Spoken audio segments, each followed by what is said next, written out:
Okay, let's talk about gun rights in Arizona, gun protection and Second Amendment. Okay, let me take you to Georgia and Michigan, 2 cases. Okay, parents, fully separate, just recently convicted of their child, one in Michigan, one in Georgia, committing murder, taking a gun.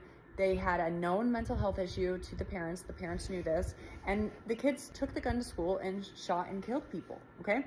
They were just recently convicted. These parents are going to prison. Now in Arizona, there's a law and legislation that was passed in 2024 that states that a minor can possess a firearm within their home or even their grandparents' home without the parent consent. Yes, in fact, if the child is residing within even a group home setting, yes, I said it, a group home setting, they can possess a firearm without the adults or group home staff knowing. That's pretty scary, right?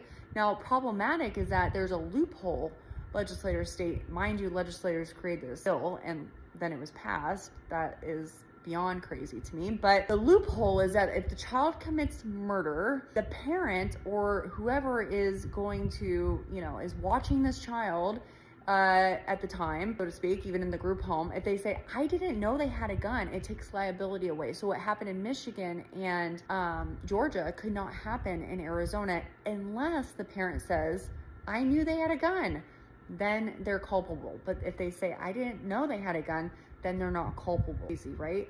All right, so guys, in Arizona, we also have legislation that's trying to be passed stating that we should not have mental health, psychotherapy, quote, essentially, in school settings, which I totally disagree with. I'm a mental health therapist, and that is absurd, okay? We know children need mental health help. I mean, look at what's happening in our schools. Okay, so that bill I would not allow through, and it just needs to drop. What type of legislator says we don't need mental health help in schools for children? Why?